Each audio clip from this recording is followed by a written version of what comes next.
Welcome on, Bill. It's a pleasure to have you. So we are currently at the Art Hub ATX in our under construction podcast room. So this is going to be a new scene that we're seeing soon, with some more lights and some more things. We did a bunch of sweat equity into this room to make it what it is, and we're excited for you to be the first person being interviewed in here.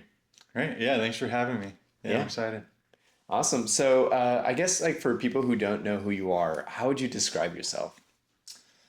Well, yeah, my name's Bill Tavis, and I'm full-time artist, and I've really narrowed in on one style, which is focused on halftones, and like halftones are a repeating pattern. Like if you see a newspaper photo up close, you see all the repeating dots, and the dots change size, so that Hmm. when you see it from far away, it looks like a gradient and grayscale tones. And I kind of took that idea and scaled the pattern up. So it's like there's kind of this tension where when you're looking at the image, you kind of see the pattern and then you also kind of see what the pattern is creating. Hmm.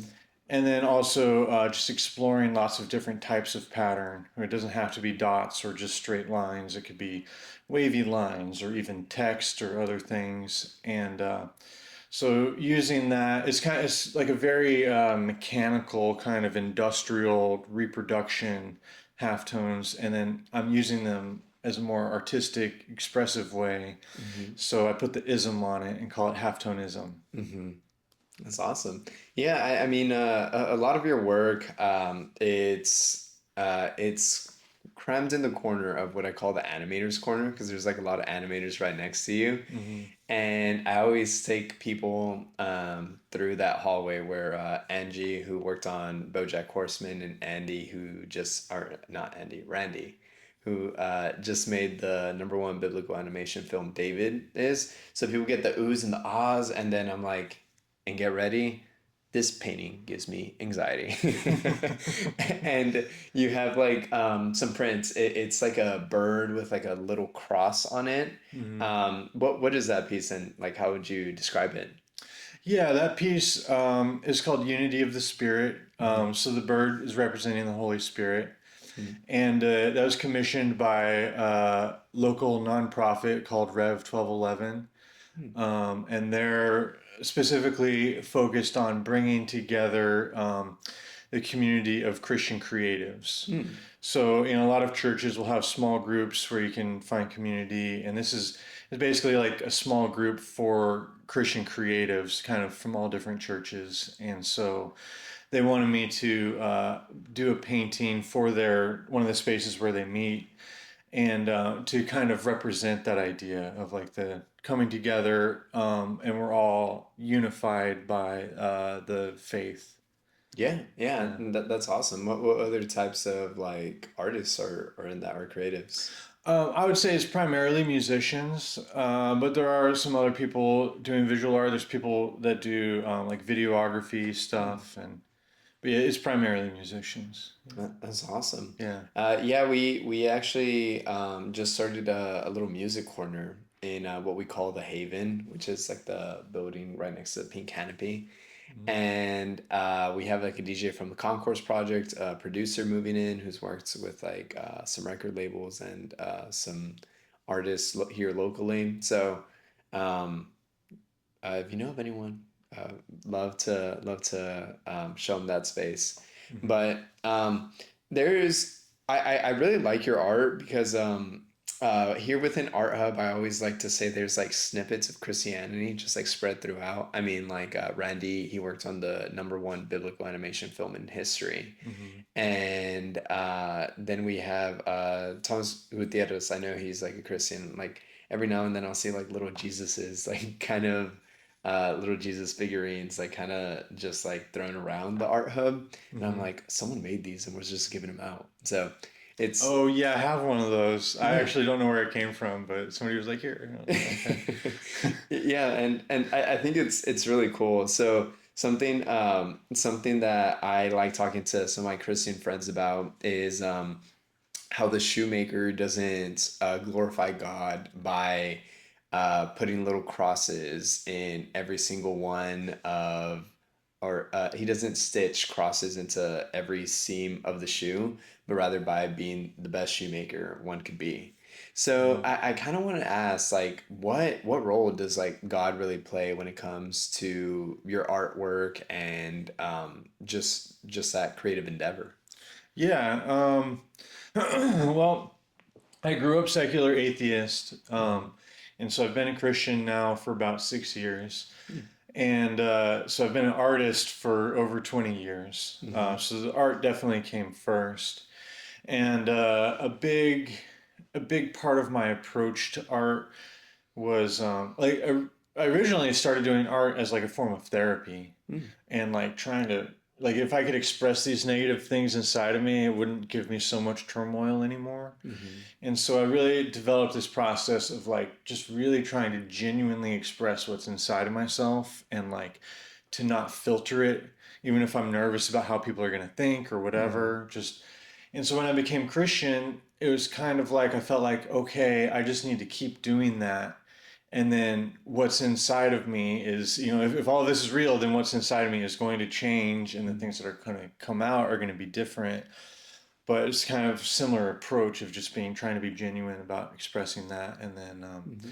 yeah, I've been inspired to do some paintings that are like very explicitly Christian, Hmm. whether it's taking a Bible verse and trying to visualize it or otherwise. And then yeah, sometimes lately I've really been drawn to doing landscapes, and I think just kind of highlighting that beauty of God's creation, Hmm. which is not necessarily, directly about God, but it's like, Romans 1:20 says that, the invisible qualities of God can be known through what he has made. Hmm. And so trying to kind of highlight that type of thing. And Yeah. What do you mean yeah. by landscape? Like, is it can you elaborate a little bit more on that? Sure. I mean, I like to, I think, just living in Austin, a lot of the landscapes wind up being like wildflower meadows and Hmm. stuff, just again, trying to express what's inside of me. And so as far as landscapes go, it's usually like what I've seen. And so I grew up in the Southwest, and there's like really dynamic, amazing landscapes out there. And so I Hmm. have done, I visited Sedona a few years back, and so I did a, halftone image of Sedona, and Yeah. yeah. Okay, that's awesome. So like seeing some of like the overall land and like the different features of it. Hmm. Um, okay, that's cool. So I think here we consider you one of our like featured artists or one of our more like accomplished artists. So there's quite a bit of work that you've done. I know there's some projects that you're working on that we'll probably get into on a later date. Sure. But what are some of the projects that you feel most proud of? Um, yeah, well, so last year, I had my first museum showing. Hmm. So that was very exciting for me. It was out in Midland, Texas. It was the Museum of the Southwest, and they exhibited 20 of my works. They gave me two whole rooms there, and it was up for several months. And that was, growing up, I didn't really think of myself as an artist when I was growing up, but my parents did take me to a lot of museums, and so Hmm. that's always kind of been my idea of like that's what success is as an Hmm. artist, is to be in a museum. And so it was very exciting for me to finally reach that milestone last year. Hmm. Awesome. And what were like some of the pieces that you were showing and like were they landscape? Were they some of those like negative emotions you showed through your paintings? Yeah, it was mostly, I kind of grouped it into three categories. So one of the categories was like very overtly Christian work, and then one of the categories was landscapes, and then one of the categories was faces. Sometimes I'll do a realistic face, like I showed a self portrait that I did, and then sometimes I have these more kind of surreal faces that I do. And I paint them in an improvisational manner, Hmm. so that I don't necessarily plan it out exactly, and I just kind of start painting and let the faces emerge. Hmm. Yeah, and the way whenever I show off some of the work, it's psychedelic with like a little bit of Christian, like Christian elements to it. Hmm. So I remember there's I forgot the name of it. What's that one that's like that you're like laying on a bed, and then it says like God is my rock, all glory to God. Yeah, What's yeah, that one called? that one's called Didymus. Didymus. Yeah. Yeah. So with that, like I always show people the bird resembling like the Holy Spirit, and then I'm like, Hmm. so I love Bill Tavis's work because like he'll have like little trinkets of Christianity here, and then I'm like, and this piece of his gives me a lot of anxiety. Hmm. So I kind of want to what I want to talk through that piece. Like, Sure. what were you like really going through whenever you were like thinking about this? Was it like and how do you like portray that emotion? Do you have to like hold it? Do you have to put yourself in like scenarios that emulate that? Or like what's the Yeah, that's a good question. So that painting is my illustration of my conversion to Christianity, mm. um, and that occurrence happened when I was on just a massive dose of LSD. And Yeah. I think it's really interesting that it gives you a lot of anxiety because it was Hmm. kind of like reaching that kind of breaking point in my life is what finally, uh, broke me to turn to God. Hmm. And so a lot of the painting is that kind of darkness of things that I Hmm. was trapped in. And then there's kind of like a wall, and behind the wall is God Hmm. and peace. And so if you look at it, there's like a screaming face, and it kind of goes off into more screaming faces, and there's demons and stuff. But Hmm. at one point, there's like another figure that kind of breaks off and is leaning over the wall in prayer and looks calm. Hmm. And so that's kind of like there's some certain point in this experience where it was kind of, it was just drowning in all the turmoil and everything, and then it was kind of, it's kind of a mystery how this all works, but it was revealed to me somehow that all I needed to get out of that was just to turn to God, Hmm. and I didn't have to like do anything to like make up for anything to turn to God. I didn't have to like earn it or anything. I could just, God just really just wanted me to turn to Him then and Hmm. there. And that's what that figure leaning over the wall represents. And when I did that in that experience, everything, the turmoil all just ceased, and it was just very peaceful. And after that experience, I went and got a Bible and I read the book of Romans, and that's kind of how I got the gospel message that grace that I experienced functions because of what Jesus did for us, and really all of Romans really just explained that experience very well to me, and so that's when I decided like, okay, yeah, I'm going to become a Christian now. Yeah, I mean, I think it's pretty interesting because Romans is one of those books written by Paul that talks about uh, how good works do not good works are not the reason for your salvation. Hmm. And that is like a key component within like the Christian religion. It's the doctrine that I believe in.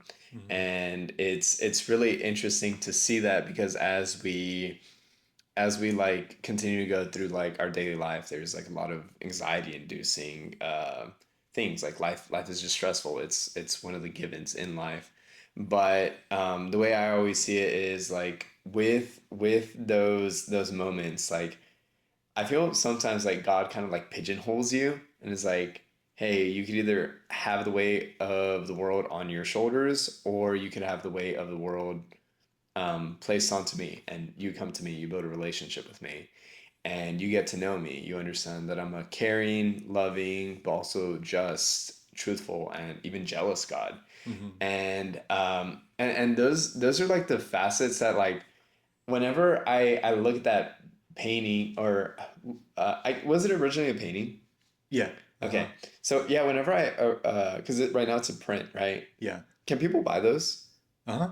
Yeah. How do people buy those? Is it off your website or They're on my website, yeah, billtavis.com. And yeah, also if you find me here, you can just yeah. buy it from me in person, yeah. Yeah, that's awesome. But like whenever I was like looking at it, it was like oh my goodness! Like the first time I saw it, I was like it's anxiety inducing. And then I go to that corner to show people, and every single time I notice something different. Mm-hmm. Like I noticed like the cell phones, like Mm-hmm. or it's like mom calling, and then it wasn't even until recently that I noticed like the drop of LSD Mm-hmm. like being dropped, and then I see like I guess it's like this guy that's like fishing within it. It's it's like on the upper left hand corner. Um, yeah, I don't know about the guy fishing. I'm There's not sure if like it's like there's fishing. like a reptile Yes, alien. that reptile alien. Okay, Yeah. yeah. What is that? Is that supposed to Oh, be he's like a holding the thing in yeah, his yeah. hand. Oh, okay, yeah, yeah, yeah. Well, so yeah, so during this experience, there was kind of like this parallel dimension Mm-hmm. with these kind of like it's like these reptile aliens riding these hover bikes. It's kind of like a Mad Max type of Mm-hmm. vibe going on, and there was like on the engine of the hover bike, there's like some short circuit. Mm-hmm. That's if you look at the painting, there's like sparks coming out of it, Mm-hmm. and that short circuit on the engine is like what caused this like overlap of dimensions. Mm-hmm.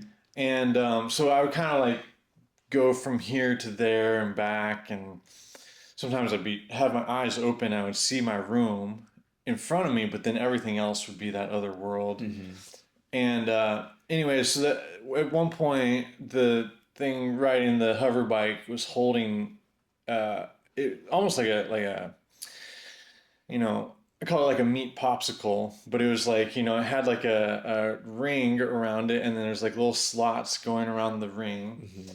and in each one of those slots was a person.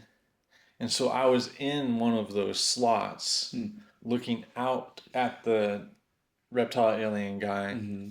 But then it gets really weird because I was the reptile alien guy Mm-hmm. looking at me, looking back. And then I turned to the other reptile alien guy and I'm like, hey, the meat sack's looking at me. Yeah. A lot of that painting, it's like I'm really just trying to document what I experienced, and Mm-hmm. then it's like interpreting it is kind of like interpreting a dream. Yeah. Yeah, it's Yeah, I mean there's like so many elements to it, and then like I'm pretty sure like as you were painting it, you were like rethinking about it, and you were like, wait, that detail was like completely random. Did you like whenever you were first starting at it, was there like a drawing board that you just kept like erasing and going back to, or did you just like go with the flow? Like what is the yeah. On that one, it was a very long design process, so I probably spent about 5 years designing it before I wow, ever started on the canvas. wow, Yeah. that's crazy. And I mean like. There's probably like some variation like within like the original experience versus like what was like there, or do you feel like it's like it it captured it as accurately as possible like from that experience?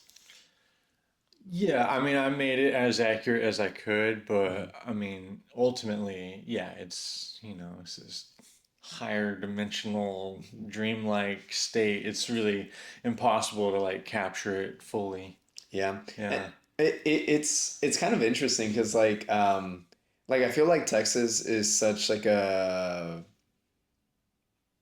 very like cowboy like state, Hmm. and Austin is like this bubble of randomness, like it's like the keep Austin weird type of vibe here. Hmm. And I think Art Hub and a couple of other like galleries and co-working spaces for creatives have been slowly emerging, But like I'm starting to realize like there is a certain type of person that you meet here that you probably wouldn't meet in most other places. Um, do you think that like Austin is the space for you? Like, do you think like your work would flourish as much if you weren't here? Like, let's say you were in like Tulsa, Oklahoma, or like Nebraska. Sure. Well, I don't know much about Nebraska, but I moved here from Connecticut, and yeah, it's certainly I feel much more at home here creatively Mm-hmm. in a lot of ways. Kind of in Connecticut is like I was in central Connecticut, and it's like, oh, well, you could go to New York City and try to get into galleries. You could go to Boston or something, but there wasn't a whole lot in terms of galleries in Connecticut. Mm-hmm. I did grow a lot creatively there. I did, there were certainly opportunities, and I did a lot of things creatively there. But yeah, Austin, I moved here specifically because, well, two things. In Connecticut, I was thousands of miles away from the closest family, which was hard. And so I wanted to move somewhere closer to family, and I also wanted to move to a creative city where I could like really try to pursue fine art and flourish in it. Mm-hmm. And my sister wound up like an hour and a half north of here, so Austin was a pretty easy choice. It's like it's near family and it's a creative city. So Yeah. yeah. And and yeah, I feel like Austin is pretty unique because there's like Dallas, which is becoming like the financial district of Texas, like Hmm. the new Texas Stock Exchange is here, but then a lot of the tech companies are moving here. Like we have Amazon, Google, here, Meta, uh, like a lot of like the war tech companies are like moving to like the outskirts of Austin. I won't mention them by name. But then there's also like Tesla here, Base Power, which is Zach Dell's project. It's like approximately 8 minutes from this location. So there's a lot of movement happening and a lot of like new age wealth starting to come into this area, especially with like the AI boom and things of the sort. So I guess like with that, you're seeing like this you're coming on to like this pivotal moment in history where like computers are close to automating everything and the need for monotony in humanity is no longer needed. How do you kind of like navigate that like in this age of AI? Um, well, I mean, it's hard to say. It's kind of a big question. Hmm. Like, like as far as as far as my own life is concerned, it really hasn't changed that much with AI. Hmm. Um, I'm not fond of seeing the Waymo cars everywhere. Kind of, it's like my least favorite use of AI is the The self-driving Waymo's. cars everywhere. Yeah. The ones that block you off. Yeah, they just stop in the middle of the road and you can't, there's no person in there to honk at. It's like, what do you do? Yeah. I've seen students at UT trying to flip one of those cars over. Oh, really? Yeah.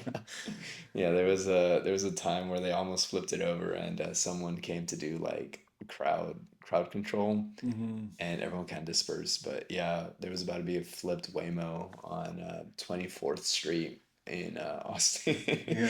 at a certain point. But yeah, I mean it's interesting. Do you use it for like any of the boring tasks like in your life? Like I remember when we were talking to Jason Vines, he was talking about how uh he doesn't use it to create art, but rather uses it for like business processes, like helping like in negotiating a contract, doing basic accounting, things of the sort. I've done a few things like that. Yeah, I used it recently to like just help me draft up a contract really Mm-hmm. quick because it can just kind of spit out all the legal sounding Mm-hmm. verbiage and but yeah, I really I've tried using it for a few things and there's a like Photoshop has a pretty good AI engine built in where Mm-hmm. especially if you just kind of like need to like a lot of times to like plan a mural, I'll kind of like collage some photos together, and then the AI in Photoshop can like blend between those photos really well. Hmm. It helps with any, whereas like, traditionally it's still digital, but I would have to like use the clone stamp and try to like fill that in Hmm. myself. And so it just saves a little bit of time that way. There's like little stuff like that, but yeah, I don't I I I do a lot of research online sometimes, and AI seems like it would be such a good tool to help you research, but it's not truthful. Yeah, So, hallucinates. Yeah. yeah, it just you can't ever trust it with anything, and so, and Hmm. even when I'm like, give me your source, like I was looking for a quote, um, like yeah, and I was looking for a quote. I think it's from St. Augustine or something. Hmm. And I was like, did St. Augustine really say this? And it's like, yeah. And I was like, okay, where did he say it? Because I wanted to like check. And it like gave me the website, and it's like, oh, it's on here. And I go to that link, and it's like not on the page. And it's like, oh yeah, oh, it's not in that one. It's in this one. And I go to that one, and it's not there either. And it's like, it's just kind of, Hmm. it's not what you would want it to be, I guess. Yeah, I Yeah. think I remember seeing some stat where it was like, it's like you could trust AI with up to like 69% confidence or 72% confidence. I'm butchering the Yeah. number, but it It's was not very high. yeah, yeah. I mean, there's that level of exactness that it like drops the ball on a lot of the Hmm. times. Hmm. Um, but it makes me interesting to kind of like see your brain because like I kind of want to understand like is this your full-time role just like being a creative Hmm. Yeah, it is. and like I would say you're in a sense making it like you're creating work that is going to be viewed by thousands tens of thousands of people potentially millions at a certain point. And with that, I want to ask, like, how did you even get started? Was it just like, imagine I'm a new artist and I want to follow in your exact footsteps. What were like some of the question or some of the things that you did that brought you to where you are today? Yeah, I mean, it was a long journey to get here. Like I said, I didn't really see myself as an artist at all growing up. My sister was an artist. Hmm. She, like in high school, she put together a whole portfolio to apply to art schools and stuff. And she wound up going into psychology and then eventually teaching. And she really loves that and thrives there. But yeah, after I moved out, I just wanted to snowboard. I had a dream of being a professional snowboarder, Yeah. and was thinking of ways that I could just be in the mountains more. And at the time, like during the summer, I'd be watching all these snowboard movies and to get myself excited. And I was like, well, what if I worked on a snowboard movie? That'd be a way to meet riders that are better than me and to be out there in the mountains all the time. And so I took a video class with the intention of like, I want to make snowboard films. Hmm. And the video class was like, it was called like it was called autobiographical filmmaking. And so it was very like self-reflective, like, expressing yourself type of stuff. And I was like, oh, this is so lame. Like, just show me how to use the camera so I can film some tricks or something. Hmm. Um, but during the course of like forcing myself to do these assignments, like I had all this, stuff pent up within me that came out. And, I would finish this video and be like, it'd be so personal. I'd be like really scared to show it to the class and everything. But then I would show it and people would respond really well. And Hmm. it was very cathartic for me and just getting all that out. And I mentioned before, I started doing art as like a type of therapy, and that's really what kicked that off. I Hmm. didn't even realize I had all that stuff pent up, and Hmm. just being able to let it out. And then while I was in that class, I got an injury that became a recurrent injury and really kind of put my snowboard dreams aside. And I also So when I took psychedelics for the first time was right then, and I also got into a new relationship with somebody who's very creative, and so it's really kind of like my passion and drive that I had for snowboarding because of all these circumstances really just kind of shifted over, and I started pouring all that passion into creating art, Mm-hmm. and yeah, and then I still, was on the video thing. I would like doodle, but I didn't really felt like I knew how to draw. Mm-hmm. But at the time, this was, almost 25 years ago.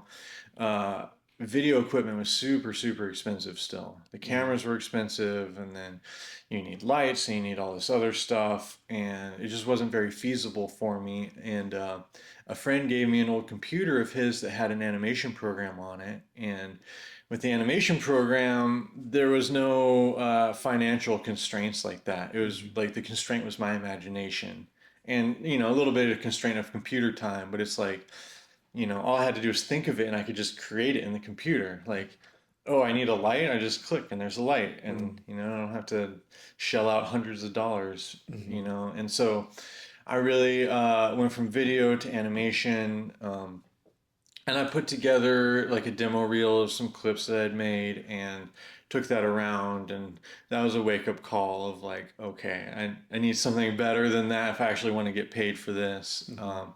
So I eventually wound up going to a 4 year school to learn animation. Mm-hmm. And it was at that school that like, we mostly learned how to animate in the computer. But for the first year, we were not allowed to touch the computers at all, because animation, like the history of it, is like people hand drew each frame, and they really wanted us to have that traditional foundation. So they really drilled us in drawing, like Almost like flipbook style. kind of like a flip book, but like all the old Disney movies, they're all drawn by hand, and it's drawn on paper first, and then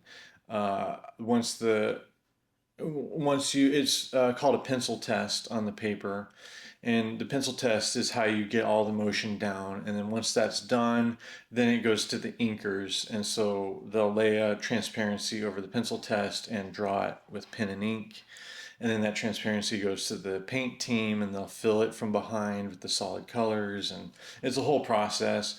we, Mm-hmm. we really just focused on the pencil test part of it. And that really took me from like I don't really know what I'm doing with drawing to like it just became second nature.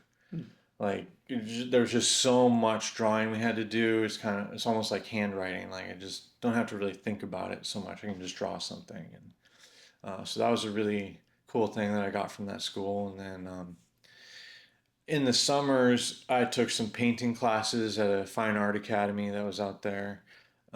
This was all up in the animation schools in Redmond, Washington, which is right near Seattle. Mm-hmm. So at the Seattle Fine Art Academy, I took some oil painting classes like landscape painting, figure painting, abstract painting. Um, and then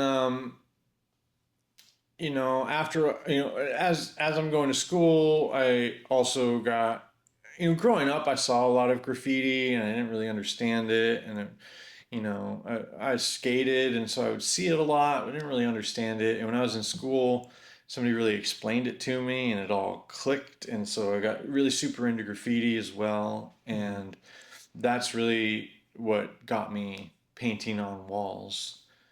So I probably wouldn't be doing murals now if I hadn't been doing graffiti. And um, when I graduated school, I moved out to Connecticut for an animation job, and then when I was out there, I really also just dove headfirst into the graffiti stuff. And Mm-hmm. there's really close to New York City, which is really kind of the birthplace of modern graffiti and piecing at least, and so a lot of that you know hip hop culture was very strong in Connecticut, and Mm-hmm. yeah, and I guess just overall, it's really been just prior to being a Christian, I would look for spiritual guidance from various places, and there's somebody named Joseph. What was his name? Joseph Campbell. He was a professor of theology, and Mm, he has this saying of "follow your bliss and don't be afraid," and that was really my motto, overarching for my artistic journey. It's mhm, like, you know, I really feel this passionate about graffiti, so I'm just gonna go do it and not be afraid. mm.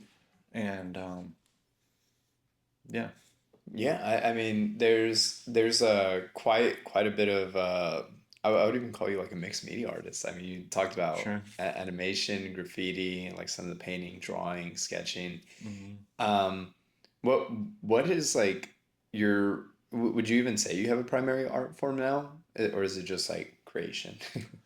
I think, yeah, the last several years I've really been focusing just on painting, Hmm. whether it's painting on canvas in the studio or painting murals on a wall. It's really been focused on painting. Yeah. Yeah. And I guess like what is like your overall goal with what you're doing? Well, my overall goal right now, now that I'm a Christian, is to glorify God. Hmm. And I was just saying the other day to somebody, like, that's easier said than done, but that is my desire. That's what I would like to do. Hmm. And before that, it was had all these other things in my mind that I thought it was about, but it was really mostly about glorifying myself. Hmm. And that's something that shifted immediately when I had my whole conversion experience Hmm. of like, yeah, I can turn to God without, He has so much grace, I can just turn to Him. But turning to Him means like really turning to Him and turning away from having my life centered on myself Hmm. to having my life centered on God. Hmm. And and art is a very powerful thing, and I think about it a lot because there's a lot of warnings in the Bible about making the wrong kind of art, Hmm. like graven images and idolatry, Hmm. and The golden calves. yeah, yeah. And so that's something that I sometimes, maybe I overthink it sometimes, but I am always, thinking about that, and I do think there's a responsibility Hmm. to, whereas before I would really just like, if I got any inspiration at all, I would usually kind of run with it. And now I'm like, well, let's let's weigh how good of an idea that would actually be to go forward with it. And Yeah. yeah. Yeah, me and one of my friends talk about like the idea of following God isn't easy. And I feel like with Christianity as a culture, like it's very like, yes, God loves you and he wants to bring you in. Um, and like he doesn't care how you come, just like come to him. Hmm. But like one of the analogies I love is you're building a relationship with him. And if you really love someone, if you really want to know them, if you really have a deep care for them, you won't do things that like upset them, or you won't do things that spits in the face of their character, or Hmm. that causes jealousy. Like I'm forgetting the book, but I remember I have it saved in like my Bible app where it was like, and remember I am like a jealous God, and I was like, whoa, this is interesting. Like God wants like an intimate relationship with us, but he's also like he doesn't like idols. He doesn't like the idea of like multiple gods, and Hmm. it's pretty interesting to see because like the way I first interpreted like the Hmm. Didymus was like I was like, oh, this is like my walk with God, where I'm like sometimes it gives me like anxiety to like Hmm. follow him, and and like it makes more sense like when you're talking about like the weight of the world kind of coming in on you, and it's almost like a self-centered sense, and then it's the conversion. It's that Hmm. peace and tranquility and almost like the calm after the storm. Hmm. Um, and I thought it was like super cool to see, and I I really love the hints of it. And I wanted to ask like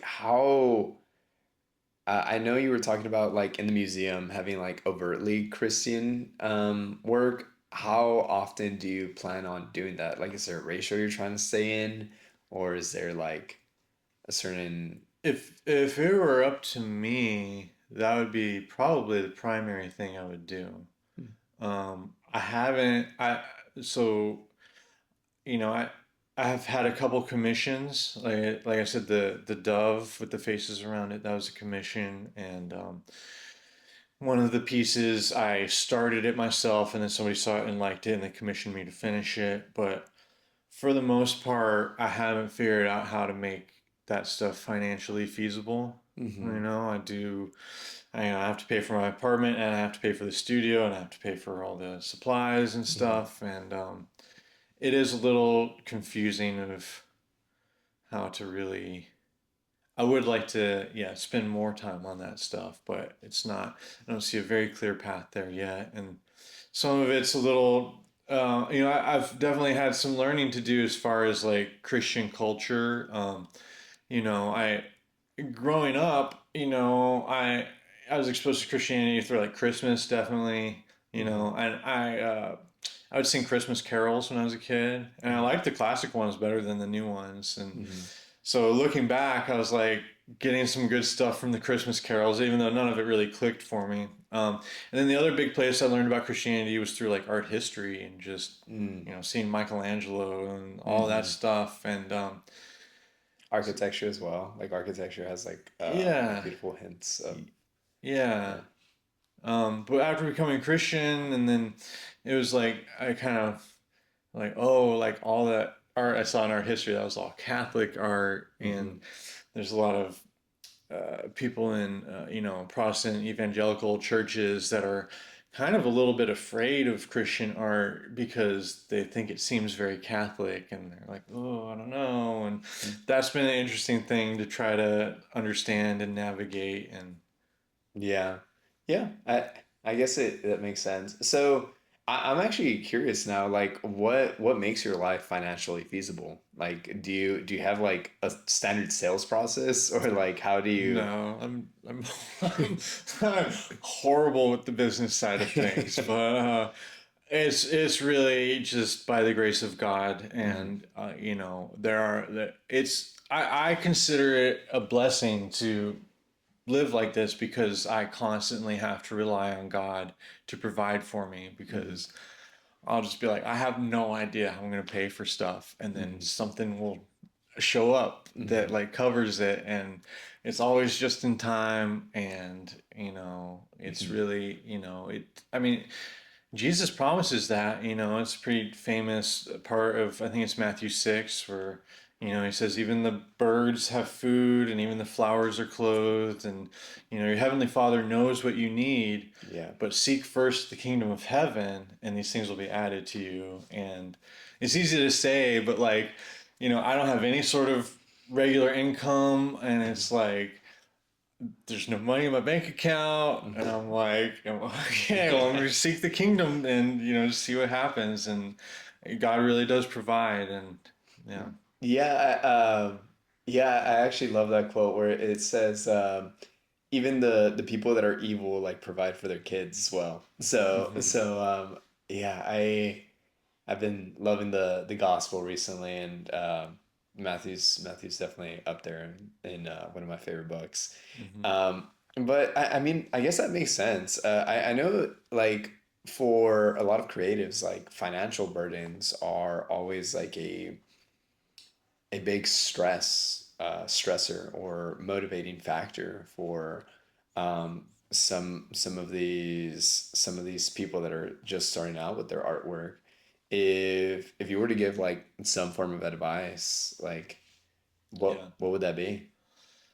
Um, I think I think there's a lot of value in the path that I took, which is that I worked commercially in art before I tried to do fine art. Mm, And I think a lot of people just want to make fine art and then they expect to make a living from it. mm-hmm, And it's like, well, go work commercially and prove that you have the skills and techniques to actually be worth that much money.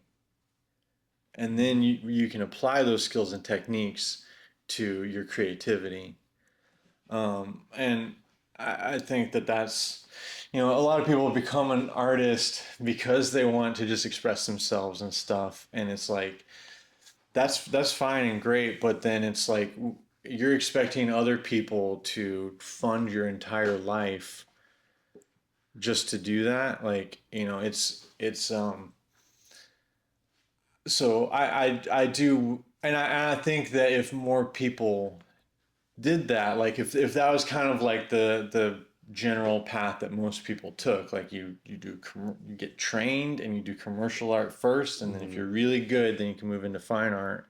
Mhm. And there's lots of people that have done that, like Mark Ryden is a good example. Mhm. And now his fine art has that refinement and that level of technique Mhm. that's like good enough to get a job in commercial art, and now he's applying it to his creativity. And I think, if more people did that, it would you know the level of art would be elevated. And um and it's also like, if like I don't have a family, so I'm able to just risk it and Mhm. just be like, I don't have to get, if I don't get paid for the next 3 months, I'll just put it all on my credit card or something. But like, if you have a family, having that regular income of commercial art Mhm. is very valuable. And I think, sometimes people think it's hard to make a living as an artist, but if you consider commercial art, there's more people making money with art today than there ever has been in Mhm. history. It's just not the glamorous idea of an artist that most people have. Yeah.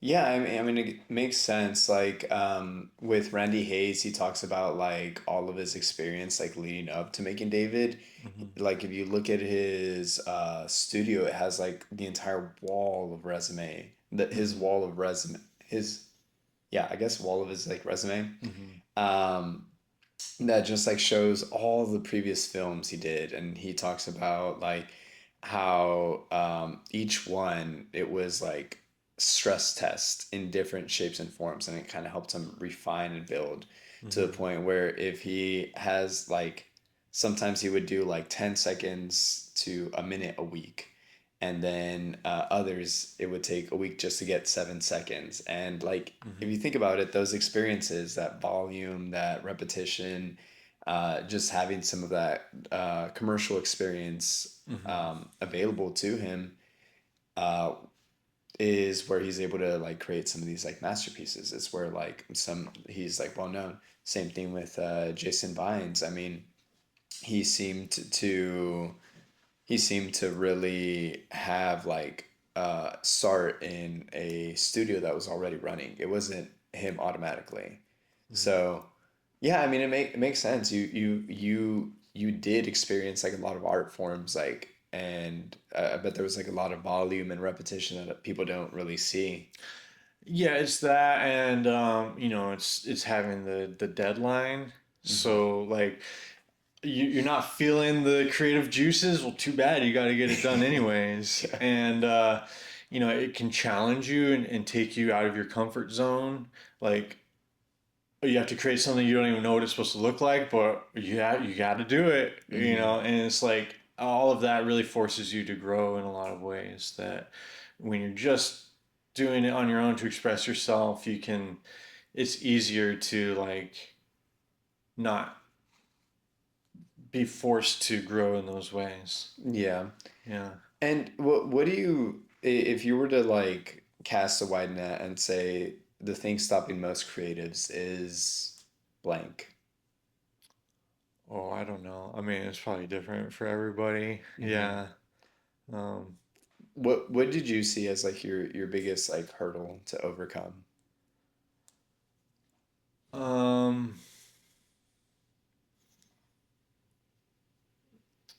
well, that's a good question. I think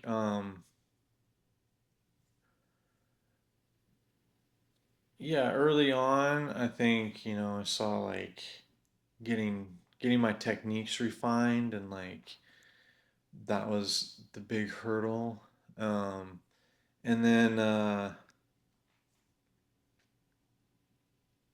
yeah, and then I think once I had my techniques and I had all this student loan from animation school, then I Mhm. guess the next hurdle was finding a job, and then I guess after that, the next hurdle, I got all my student loans paid off from my job, and then the next hurdle was like, um, okay, let's try to do this of making my own art, and see if I can actually be financially successful with that. And it's that had certainly, certainly I was doing much better financially at the regular office job at the studio. It was an animation studio that I was working at. Mhm. But yeah, I have been, ever since I moved to Austin 13 years ago, and I did a few freelance animation stuff, of like the type of job I used to do, and other than that, it's all been just the halftones have actually been able to pay my way with that. So Nice. yeah. Awesome. Well, what's if you were to die tomorrow? What's one thing that you would hope that people learn from your story? That Jesus Christ is the Lord and Savior. Yeah, Yeah. what an awesome answer. Cool. Is there anything you wish to leave any of the viewers on that are feeling motivated, inspired? Some maybe next steps or recommendations? Um, yeah, I mean, you don't have to make money as an artist. I think, like I was saying before, like if you do want to make money, I think the most viable way to make money is to be a commercial artist, whether it's graphic design or whatever. There's lots of different avenues for that. But if you just want to create and you just want to flex your imagination, like it's okay. Like you don't have to be a professional athlete to go to the gym and work out, Hmm. like you don't have to get paid. Like you can just create. And I think um, when you're expressing yourself, sometimes worrying about making money with it can be a big hindrance.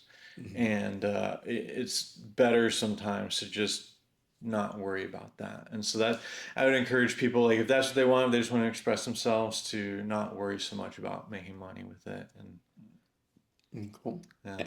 And where's the place where people could go check you out or reach out to you if they were looking for like commissions, maybe advice, or just to meet you as a person?